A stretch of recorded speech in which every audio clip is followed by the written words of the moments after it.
So, good evening, everybody. It's such an amazing time to be alive. Thank you for joining us. Thank you for being here every Tuesday as we consistently learn. I'm so excited that we can learn, and we are progressing through an interesting series. We are progressing through the business of trust. Now, remember in the beginning of the year, we started with figuring out where we are. Then we did some marketing, we did some finance conversations. We did systems in the last series, and this series now we are looking at relationships, the business of trust, because we need relationships to keep our businesses going. So in the last session, we talked about building relationships with our customers. Today, we're looking at partnerships. And I must admit that as AMC, the reason we are here today is a lot of partnerships, community engagement. Somebody's doing something, we join them. We're doing something, they join us. And really, you will understand. I hope we will have a better understanding of the value of community by the end of this session. Let me also remove the chime. All right. So, what we're looking to do today is really talk about partnerships. And what we want to do is growing further together. So, really, our starting line is this. Many of us think that growth is dependent on how much more we work, harder, longer hours. Yet the reality, its growth comes from working, yes, with the right people, not just working, but working with the right people. Because we cannot have every skill, every customer, every market, every opportunity, every insight, every element of knowledge that we want to have as an organization. What we find is to scale sustainably, it means that we have built relationships with others beyond just our customers. So, who are the other people in your ecosystem who would support you? You have your suppliers. Do you have relationships with them? Because growth is about so much more than just creating value alone. It's about how do you create value across your community and you do less on your own. So I hope we can see that perspective by the time we are done here today and that we can continue to grow in our knowledge of who we are and how we must then be to attain maximum growth. So, if that is our starting line, let's ask ourselves why this is important. You see, in in the world today, everything is interconnected, and I think it's important for all of us to understand that fact. Customers expect complete solutions, not this product for this problem. They want to see, do you have a complete bouquet or do you have access that you can help me get to that complete bouquet? All right. Markets are moving faster than any individual business can keep up with. So, what is the other partnership I need to be in? Can I be in an association who hear what is going on in the market and send me the information without me having to be the one to consistently look for it for myself? So, therefore, for us to grow as MSMEs, because many of us will start as micros, we go to small, mediums, and end eventually to large enterprises, partnerships become our superpower. They become the reason we are able to continually navigate. They become the reason we are able to know everything we need to know. So partnerships are critical because the right partnership expands your reach. Let's say you have a partner who serves your same audience but a different dimension, so you can carry your products together, or they strengthen your credibility, or you know so and so. That is so fantastic because I know so and so is an excellent partner. Excellent products, excellent services. If you work together, then their credibility piggybacks on you and your credibility piggybacks for them. You can also reduce costs, you can improve customer value, and you create new growth opportunities. Now, the similar way that we've been taught to think about even our competitors or people in the same industry is as that person, if I work with them, they'll take my customer. Are some people like that? Absolutely, but not all of them are like that. So the question is whether you're building the right partnerships, not whether partnerships matter. Partnerships are a mandatory part of all our businesses. The question is, are you building the right ones? So let's define a few things. In this case, we say a partnership is a purposeful relationship. Keywords: purposeful relationship between two or more organizations or individuals working together to create mutual value, which means when we set up a partnership, you must gain, I must gain. Every party in this agreement must gain. And because it's all about mutual value, then partnerships are built on trust, shared purpose, and complementary strengths. It is difficult to partner with somebody who doesn't have the same value system or ethos like you. Can you imagine when you have a partner who believes in giving and taking bribes and you are working to build an ethical business? That becomes an issue, right? So it is a purposeful relationship where two or more organizations or people are working together to create mutual value. We also have a common recipient of value. So our customer or the person on the other side is common to both of us. All right. So that's what a partnership means. And collaboration is how we work together intentionally to achieve the results that would be more difficult to achieve individually. A classic example of collaboration is aggregation for farmers across the AFCFTA or across international trade. Say we need to dispatch a container of avocados every week. As the person who has the order, I need to find enough farmers across the country, across different production cycles to ensure that I'm able to ship that container full every week. It means that different farmers, because harvest cycles are different in different areas, we are all coming together intentionally to accomplish the goal of dispatching avocados every week, right? Let's say we're trying to execute an event and we come together. So I'm the photographer, you're the event planner, somebody else is the person for booths. We are coming together to achieve a common goal. By joining our muscle, we all create mutual value. So then we can give customer a package deal as opposed for them going to different individuals. So one of the things I remember about when I was in the event industry, I had built fantastic partnerships. So I could quote and be certain that I could maintain my prices because of the conversations I had had with my suppliers. And finally, the last thing I want us to talk about in terms of definitions is market linkage. This is a connection that helps a business access new customers, suppliers, distribution channels, or opportunities. We all need market linkages. This is how it usually works, and we don't think about it too seriously. But I call Shiro because Shiro has a contact at the University of Nairobi, and I want to do some research, and it would be nice to have it as a partnership as opposed to having to pay for the research. Or I call Jennifer, and Jennifer connects me to a funding partner who is able to fund our program so we can go further. That person, Shiro becomes my market linkage into the university. Jennifer becomes my market linkage into the funding partner. So we cannot thrive as businesses without market linkages, collaboration, and partnerships. Those are three things that we must not only keep front and center, but we must consistently be looking on how to build and scale them. Because the big idea is we live in the relationship economy. The strongest businesses don't grow alone. They go through networks and trust. There are people who open their business today and they have more business than you. Why? Their network is working, right? You see, your customer could bring you your other customers. A partner will open doors. A community will build credibility, suppliers, reliability. And what happens is every trusted relationship will expand your reach. So where it would have taken me, it has taken me 3 years, you can accelerate through it in 6 months because your network is able to deliver work to you. This is why we say that in certain sectors, there are gatekeepers who we must not only know, but find ways to work with or build a different ecosystem.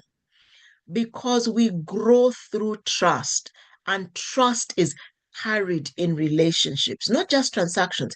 There is a measure of trust, and quite a bit of trust can be generated by transactions.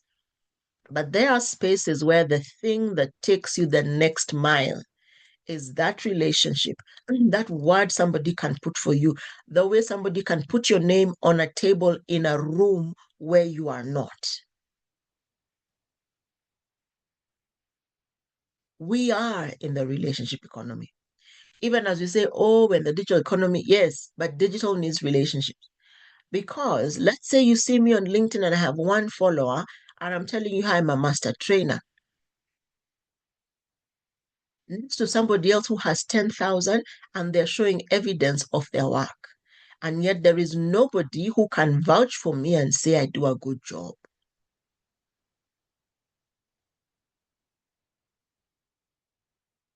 Relationships are critical. So when we think about it, think about the fact that you are in the relationship economy, and that means you have to consistently build trust. So, what are our core fundamental lessons? Number one, partnerships start with purpose. There has to be a reason that we come together. And many times we say, let's just work together to achieve what? What are we trying to do? I want to sell more, so I'm putting pressure on Shiro to connect me to people. What does Shiro get out of this thing? You see, partnership must create value, mutual value. Remember, we said we are creating mutual value so that we get to a place where neither of us could get alone. We start businesses with business partners because one partner has this strength, the other partner has that strength. Individually, they're not really building much, but when you combine the strengths, my friend, it's unbelievable. That's why we do partnerships. That's why I have a business partner, because I have my strengths and Joe has his strengths, and together we are formidable. So the principle around purpose is that strong partnerships are built around shared value, not just shared need. We both need work, but what value can our coming together create that as individuals we can't do? Look at it like this. When you join a trade organization, like I'm a member of the Organization of Women in International Trade, there are places I've been able to go, conversations I've been able to enter, meetings I can go to because of the association, the organization. There are conferences, trainings, facilitations that when they ask who wants to come, I just need to raise my hand. And when I get to that desk, AMC is not known, but I say I'm from OIT. The door's completely open, wide open. But what is the reason we are together? Because partnerships must start with purpose. We come together to accomplish a common goal. I know some of you have been seeing us talking about bundles of joy, the community initiative we're doing this week. It is around common purpose. Common purpose is critical. Number two, complement strengths. You partner with businesses where your strengths are a natural fit together. Examples: a photographer and an event planner, a web designer and a digital marketer, a farmer and a logistics company. What happens? The farmer grows the food, the logistics company moves it. One of the associations I'm in, we have a trade visit this week. We're going to see a logistics company, right? Complementary strengths are critical because we create a better customer experience.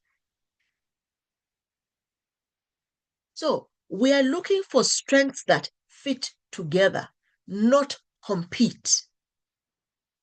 So I will not go with a partner who has my exact strengths.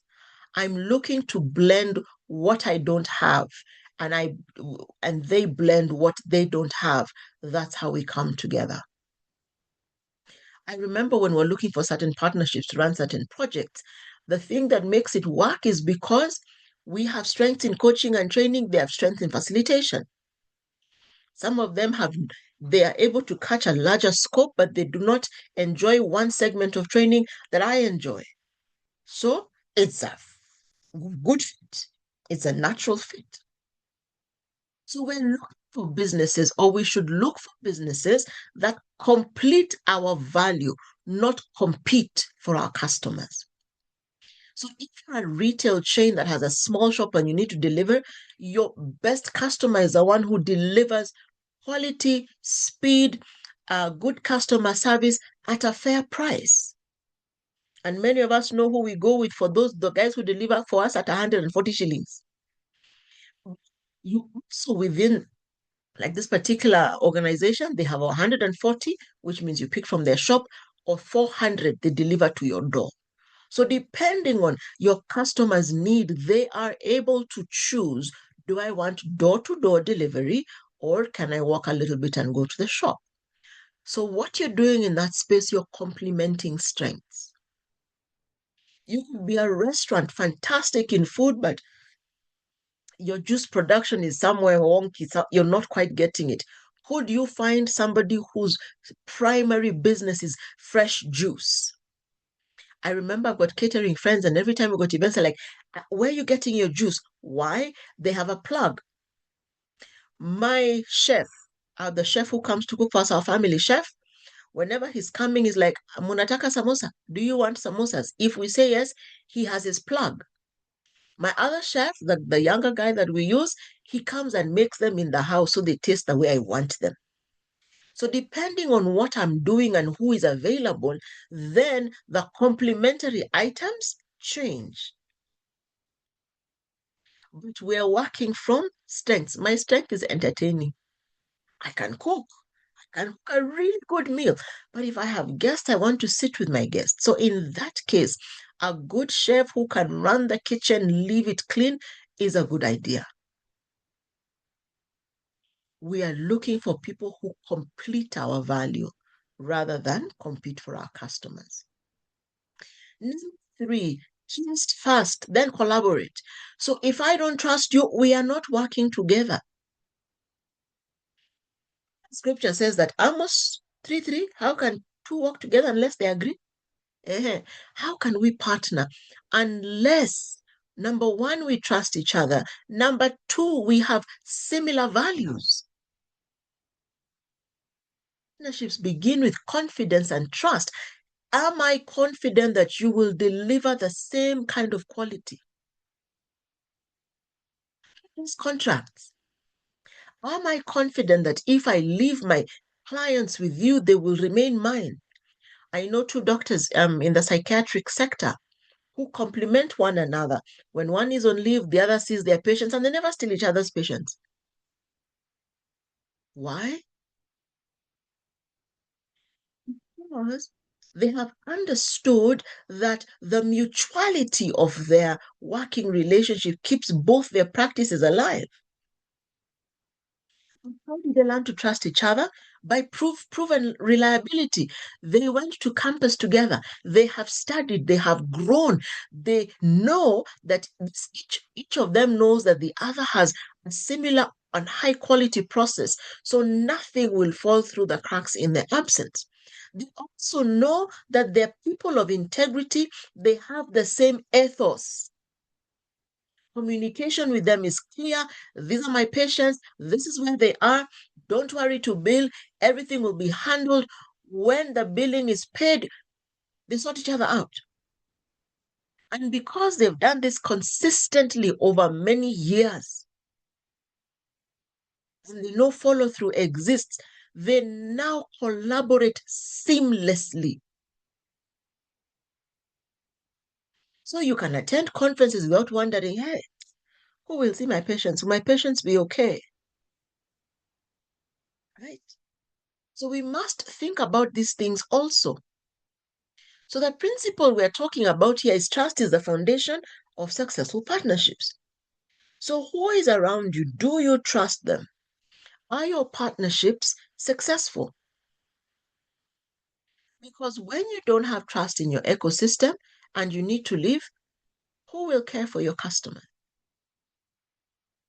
So trust, then collaborate. Number four is mutual benefit. We have to create value for each side of the partnership. Many of us go to big organizations for funding. They fund us 1 year and the next year they don't come back. Do you know why? Because we did not help them reach their return on investment. So when they go back and they review the engagement with us, they have not received value. Many of us tell them, oh, visibility on the poster, on our publicity material, that's not enough. If it's a bank, are you going to connect them to a pipeline that over the next 5 years will allow them to connect to similar or greater value than what they've given you? If it is a business in the agribusiness that supports agribusiness, will you refer enough clients for them to make back similar or greater value from what they've given you? I know many events where 1 year they have 25 partners, the next year they have five because the other 20 did not receive value. So you have to ask, how does my customer benefit? That's a critical conversation.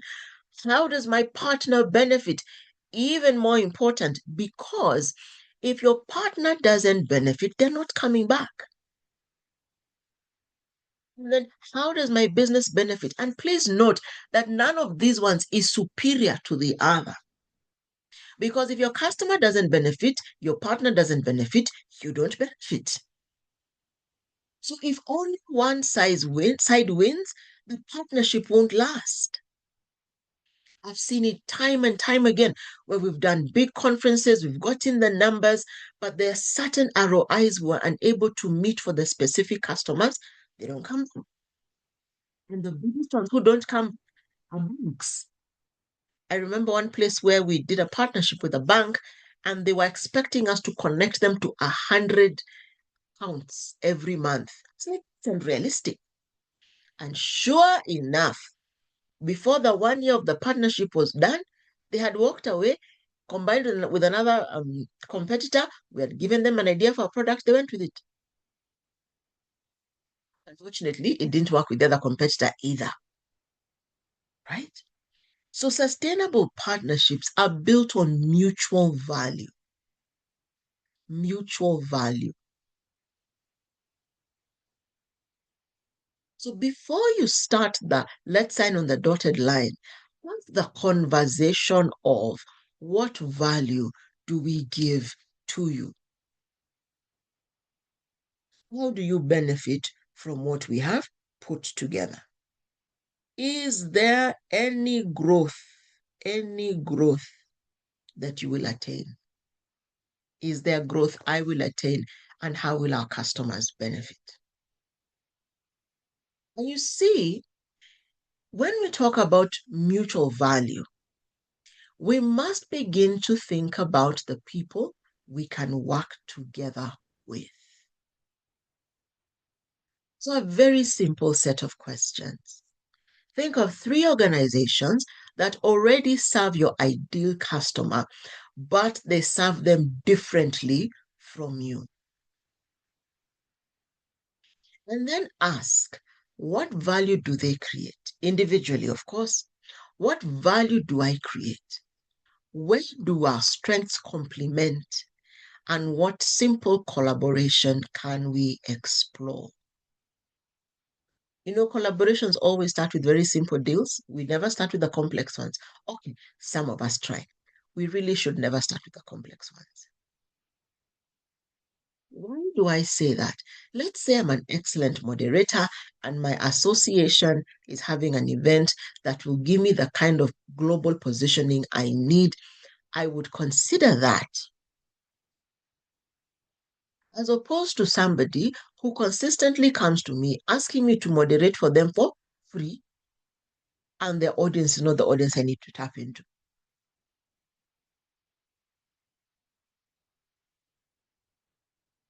Because that organization's capacity to draw in people that allows me to position as a global moderator is more valuable to me than an audience that will never hire or pay for my services.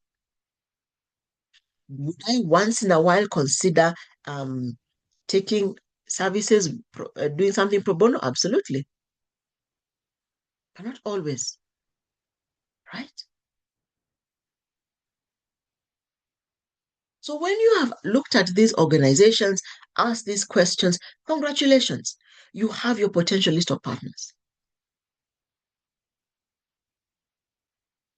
Sometimes you need to really look and really think and really review because sometimes people say, come and work for us.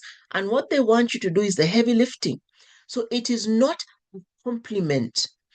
I remember turning down a voluntary opportunity to sit on a certain board because they wanted to build a program. They wanted me to build it. It was fully voluntary, and I would need to invest the next 3 years of my life full time. And I said to my friend who was the lead, I said, I appreciate, but if I'm going to put myself full time in anything in this season, it is going to be something that will be in the line of my bread and butter. And she couldn't understand. Then I realized the problem was up until then, I had done too much free stuff for her. So she felt entitled to my time. At a point when I was learning certain things, it was mutual, but after a while, I became the workhorse because I didn't ask these questions. I just kept finding work put on my desk. And then some of the things they did were similar to what my business did. So conflict of interest was invoked and I couldn't do certain things. Actually, I'm like, just over there, I'm not being wise. Because what was value creating at the beginning shifted. So that's the other thing we must understand. We must keep track of our partnerships so that when there is a shift in the fray, when there is a shift in how we work together, we adjust. That's why sponsorship deals, partnership deals are 1 year to 3 years. It could be a 3 year agreement reviewed at the end of every year with with an exit clause. Why? Because we have to ensure that we still give mutual value. We still have trust that is enabling us to collaborate. We are still comfortable in that place and we are still serving our communities excellently. Because our goal as businesses is to generate profit. Both of us must generate profit, and our customer must benefit and gain good service. So, what question have you failed to ask your customer in the past that is costing you big time? What question have you failed to ask your partner in the past that is costing you big time? Because at the end of the day, your ability to have every skill, every customer, every market, every opportunity demands that we partner. Absolutely demands that we partner. So if you think about it, the partners in your business, number one is your customer. We've talked extensively about that for the last few months. Number two is people who help you deliver the product. So your other set of direct partners who help you deliver your product. Number three is your communities because they give you credibility. And number four is your suppliers. Can you imagine if your suppliers do not keep their part of the deal? When I was in the events industry, we were able to deliver events across the country. And I remember moving things to Mombasa. We had a big dome, we needed to move it to Mombasa. And I just kept telling my client, I cannot begin to move until you give me the LPO. And they were dilly-dallying. I said, okay, this event will not happen. And so finances, but why are you pushing for LPO? We can issue on Monday. I said, because this setup takes 4 days to do. If you issue on Monday, they will travel on Tuesday. Your event will be ready on Saturday. So I'm pushing that on this side. My supplier said to me on Friday, give me 100K. I'll begin to move.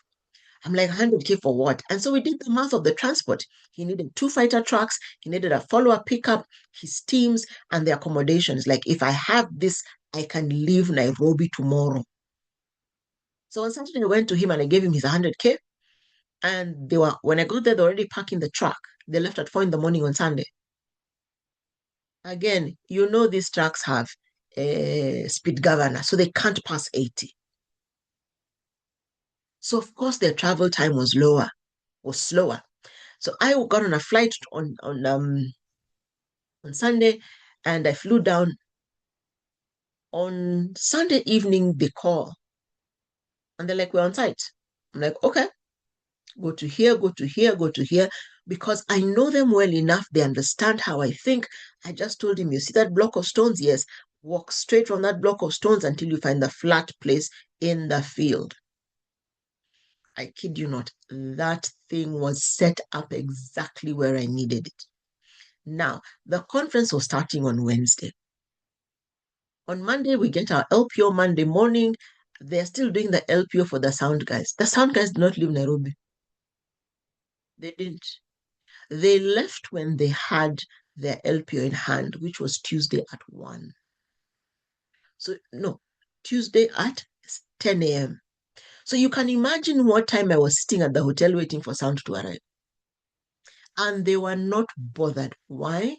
They didn't have trust with the client. I had trust because I was on the event planning team embedded in the event management company, and the supplier is my guy. Why was that important? I had a Tuesday site visit with my boss, and she needed to see that tent up. So when your suppliers are not able to come on board and give you the absolute value you need, that's a problem, because they cripple you or they diminish your capacity to deliver a good product.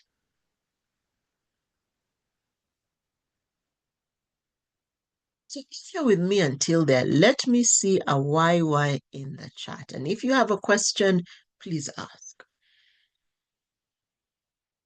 If it has made sense to you so far, if it's added value, let me see a YY in the chat. Excellent. Absolutely excellent. Fantastic. So having said that, what are things we need to do? We need to reflect. I'm bringing the reflection forward. Already serves your ideal customer. Can you build a partnership with them as long as you're serving two sides of the same need? Has a quality ingredient that you need in your product with sustained supply. If you're in the shea butter industry and you find somebody who brings you, today they bring you what you want, tomorrow they bring you a lower grade, that affects your capacity to deliver effectively, right? So you're looking for somebody who can help you create greater value without competing for the same opportunity. Because if you are able to create greater value, number one, you also give them greater consistency in work, and they enable you to have to serve your market consistently. And then there's some of us who have already identified potential partners. So this question is yours. Conversation are you postponing? That could be the beginning of a valuable partnership. Pushing to the side and saying, next time what? We must be crazy enough and focused and committed enough to our businesses so that the only thing we do is build. We must be consistently looking if we want to expand our market, who will help us? What networks do we need? What communities must we be in? Many of us say, business is difficult. Why are people making money? During COVID, when 95% of us were stuck, there are people I know who made such good money simply by positioning themselves. I think I've told this story before. A friend of mine who went into making sanitizers. They already had a plant, they were doing other stuff. They just added one tweak to one line. And they did not sell a single sanitizer in Nairobi. They would use the matatu routes and they sent across Gema, that's Eastern Kenya. And then people begin to ask for it in Mombasa. They moved like that. What is it that we cannot see? Another partner you may need to have is a mentor or a coach. Because when your eyes are blocked and dark and you cannot see, they become your eyes. They call you out. Because there are people making money in every economy. And those are the ones who know how to find the next best opportunity. It is not enough to say this business is struggling. Why? Who can help you unlock it? What partnership must you create?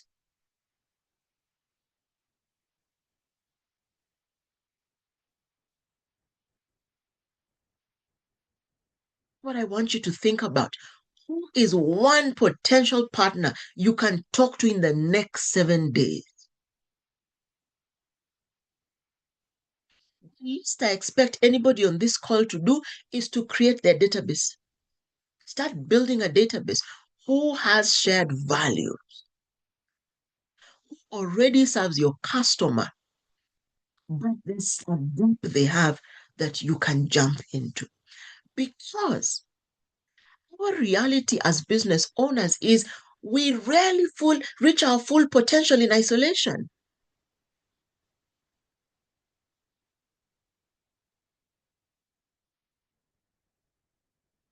We rarely do.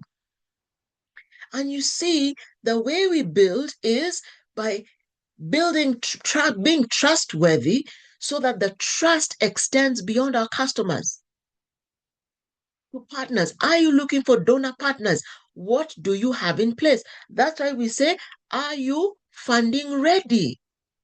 When you're running projects, do you have systems for M&E? Do you have reliable banking details? Do you have workers who can work beyond you? As business owners, our biggest risk is key man risk. Me being one person with everything in my, and that's why we keep talking about SOPs. Have you documented what you do, why you do, and how you do it? Do we have reliable suppliers? Are we plugged into communities? Can we bank on our mentors and do we have good collaborators? To grow, we must stop asking, how can I do more? And start asking, who could we serve with better?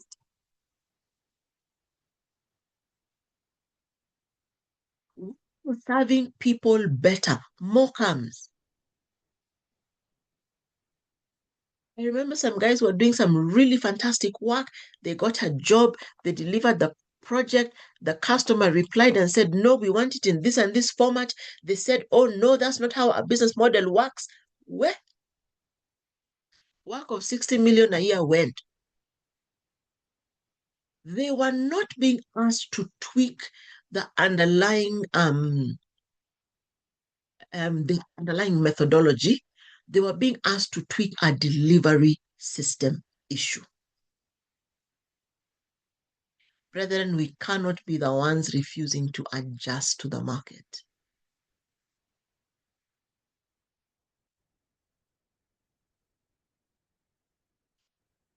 One partner many of us forget is our team.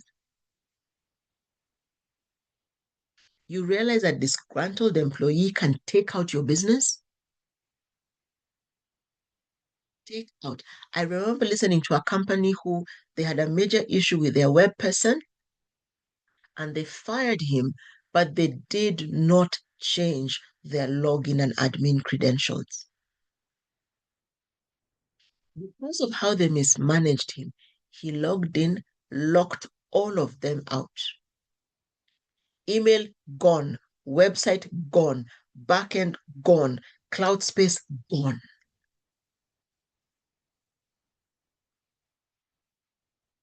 Our teams are a critical partner. Yes, we pay them, but they are our face. They meet our customers first. So how you treat your team will determine how they work for you. And if you find a place where you and a team member are out of sync, find a way to mutually separate. In a generation where people are willing to wait for you to fire them, do you have a performance management system?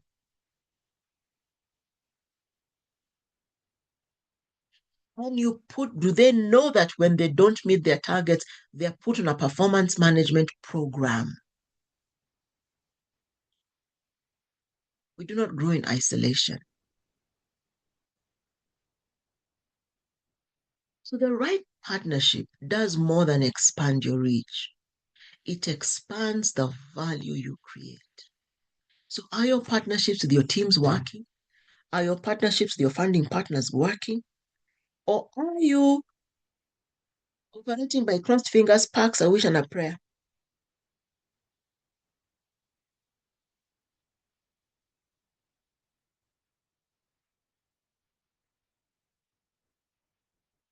The right partnership does more than expand your reach. It expands the value you can create. Do we have questions or insights? Somebody who wants to share what they're taking home today.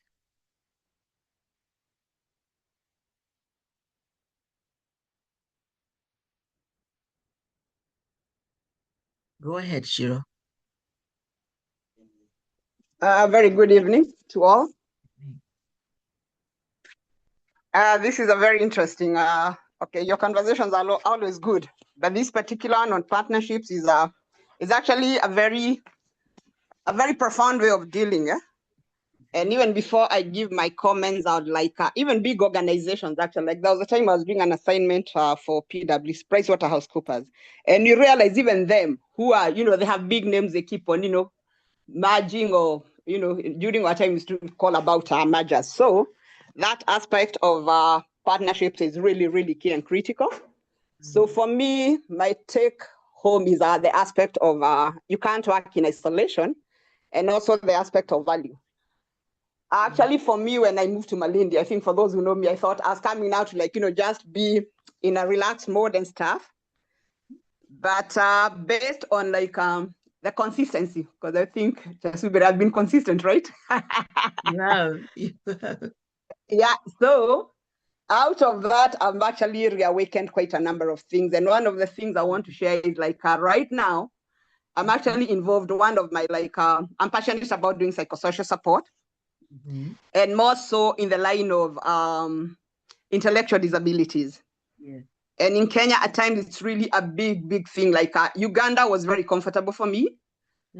But now coming to Kenya, there's so much of and I think that's something that we really, really, really, really need to be told. It's not about the competition. It's about because people are doing kind of not the very same thing. They're actually not even moving because the aspect of the lack of trust. Yes. So what am I saying? When I came to Malindi, one of the times where I stay, the landlord has a child who has cerebral palsy. And so one of the days I visit, I'm fairly new, and it's an area that you're really, really cautious to touch on. Yes. But then the child came and there's a way, the communication, the language and stuff. And so we got attracted to each other. But I'm like, okay, I'm dealing with a child. He's a young boy. He's 19 now. I can affirm that he's 19, yeah? But of course, I'm like, I am fairly new around here. I don't even understand the culture of here. And I said, I'm not freaking out, but I'll wait for a right time. So 2 months down the line, I met the dad and I was like, if it's okay to ask, can I ask about your child? And he's like, said, actually, I've also been wondering how come he came to you? So I said, this is what I do. This is what I do. And he's like, oh my goodness, my wife would really, really want to meet you. I said, okay, let's share so we stayed. I didn't communicate because for those who know, I was supposed to go to India to take care of some. For the last 3 months, I was just in abeyance, right? But then when I realized I was not going, I stayed. It's a time I reached out. So I called this lady and she's like, I've been waiting for this call. You know, the way you're calling and you're very cautious.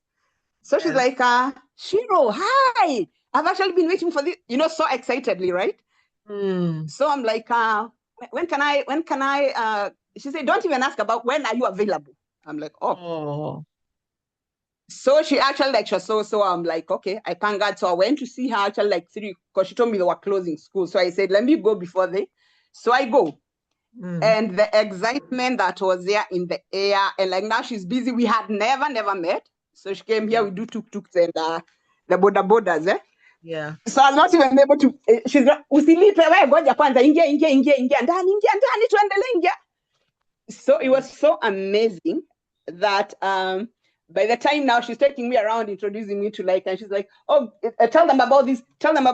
So we had a wonderful, to me, I thought I was going to go for 30 minutes. I was actually there for like about 4 hours. We couldn't even finish.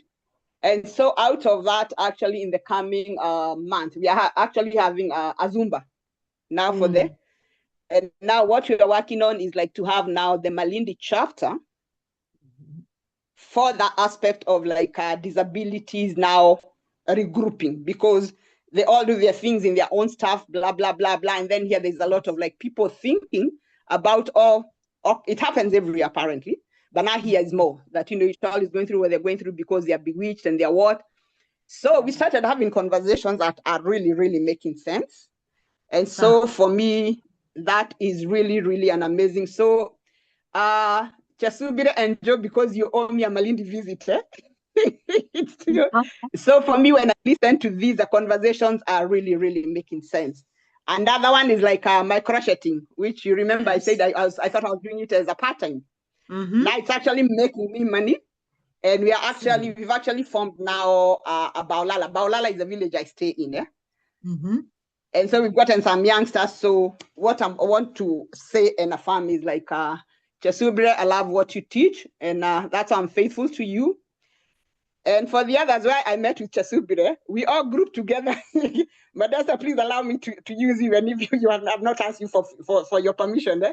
So we're very quick to all think like we could do. we could do the WIDB training. Huh? That is a story for another day, because the things that have happened in that arena is we didn't even know each other. We just got excited because we were like in the aspect of the graduation, our personas and everything. So that aspect of value, get to know who you're working is really, really, really critical. And Chasubre, for me, I appreciate what you keep on doing. If you have nobody else to cheer you up, just tell them you have a 63-year-old who's very excited, who has been revamped because of what you're taking us through. I'm so glad. Thank you.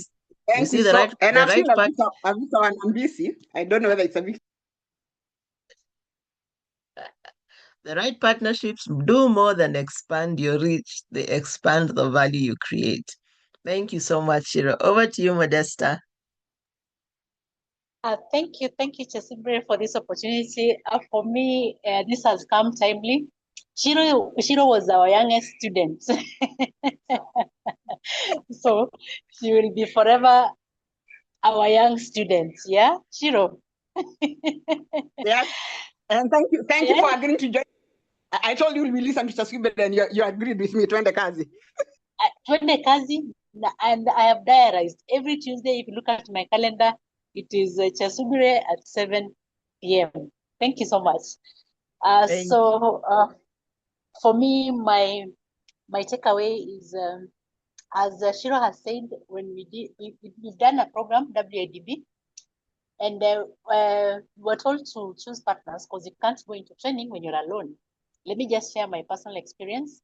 So I chose a partner that I did not have any idea who they were, but because of just we looked like we had some chemistry, and we started collaborating, working together. I had not registered my company by then, so we used her organization to run the trainings. Then she just wakes up one day and decides, I'm not doing this anymore. That really destabilized me. Chesubire, let me tell you, at one point I got into depression.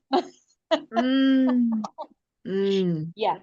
So this has come timely. I really appreciate, and it's like God spoke to you to just bring this training now, because as of now I'm going into another partnership, and this time round I'm going in with my eyes open. We have to do MOUs, we have to know who is doing what, our strengths have to align, our values have to align, and that is where we are. Thank you so much. And Ashiro, you talked about Zumba. We could do Zumba in Malindi. As you know, I'm into health and wellness and fitness, and I'm doing a boot camp on the 26th of September. Chesubire, you're welcome, and the community. It will be a very good forum for entrepreneurs to just interact. And also, we'll have talks on nutrition. We'll also have talks on how to build business structures and mental wellness. Karibuni sana. Welcome. Thank you. You had better not leave Shiro out because she's in Malindi. If you don't, she has to be there. well, that one you will be in so much trouble. Yes, yes. She has to come. So allow me to jump out because I am going to another meeting. But thank you so much for the nugget. You're welcome. Thank you so much. Because as we wind down, because this is really the end of what we're discussing, you have seen a perfect display of partnerships. You go into a partnership with somebody, they wake up and they change their mind and they're gone, and your source of income is done. Actually, let me just add, Jason Bere. They didn't just go. They on the WhatsApp group. They removed everybody on the WhatsApp group. Huh? So I had to do damage control. You can imagine. And most of the guys on the WhatsApp group are guys from my community. So you are like, these are not just people. We are building relationships. Huh? And life is not just about a one-time training or transaction. Yeah. So yeah. I learned the hard way. Thank you. Lesson learned. Thank you. Yes, Thank you for showing us practically the importance of partnerships. Clearly thought out, clearly matched, strength to strength, and commitment to the long haul. Sure. Thank you so much, Modesta. I don't think I need to add to this conversation. You're welcome. I have been given a beautiful bow to tie it. Demonstration in real life for Shiro, how it just being in the same community, pushing each other to grow has enabled her to restart her life at 63. She moved to Malindi at 62, 63. Imagine, to start afresh. And with Modesta telling us how she's now having to recover from a partnership that didn't work out. So if you take nothing with you, please think through your partnerships very carefully. You don't have to connect and work with everybody who comes your way. Test the water. Start with something small. If it works, do something slightly bigger. Progressively is what's going to help us. As we wind down, let me hand this to T-Bags to take us from here. Thank you, Chesibrus. Modesta and Shira, you've made the evening. I think my takeaway from the class is understanding partnerships also allows us to say no to the ones that don't fit us. If we go through the questions and the things that Chesibrus taught us about this evening, then we're able to see where we match and where we're not a good fit, and then be able to say no in advance. So thank you, ladies, for sharing with us your real life experiences. Parting shot, Jesibre, or the bow is tied?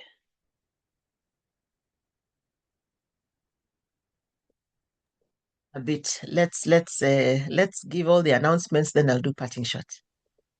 Okay. Thank you, everybody, for joining us this evening. We appreciate your feedback. We want to grow, want to improve our partnerships. We have the circle that we send a link to you, and we'll share it on the wall, inviting everybody who would like to join us in that. We also have a feedback link. We would like to improve our services, improve what we're teaching you, and how we are delivering our messages. So please feel free to share any feedback that you'd have to share. Any announcements?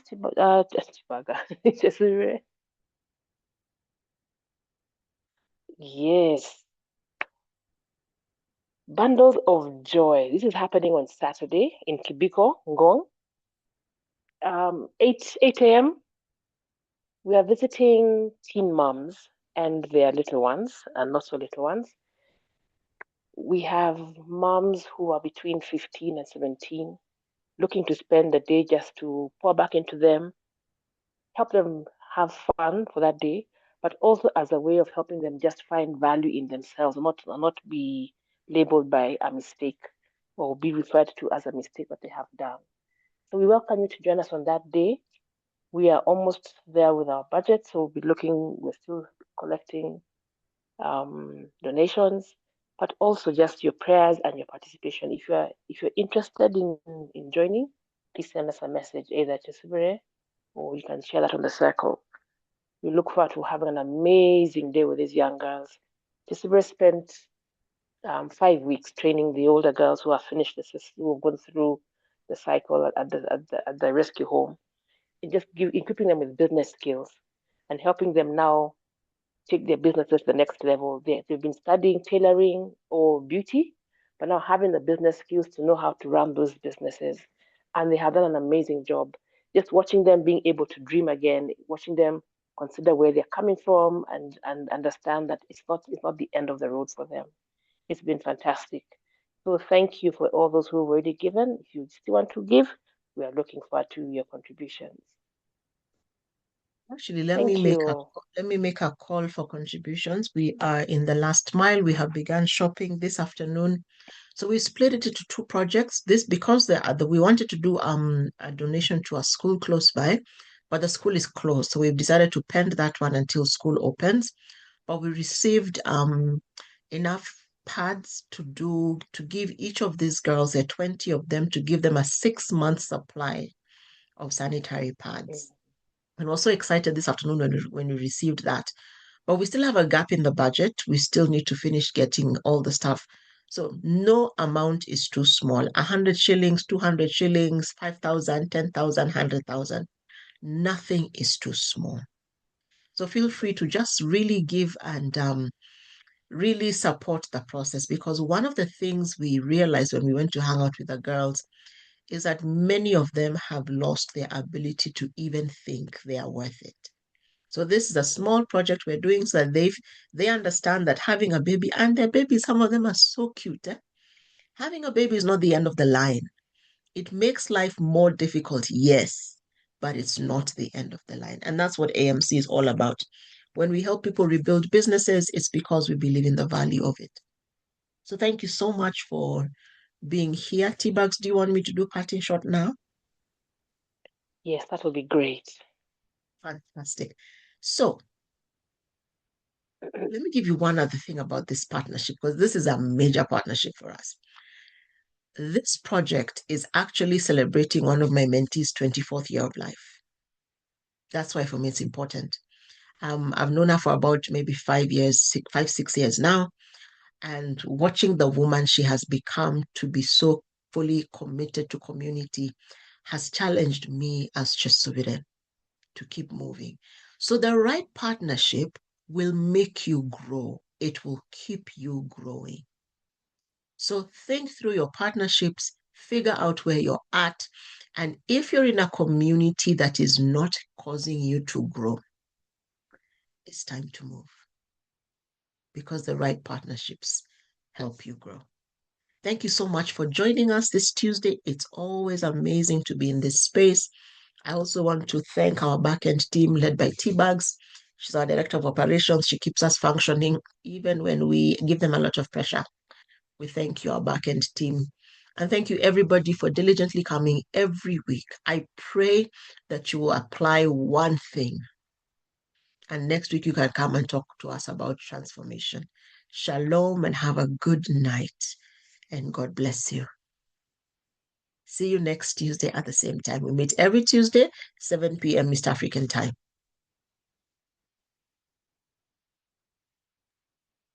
Thank you, everybody, for coming. Have a great week.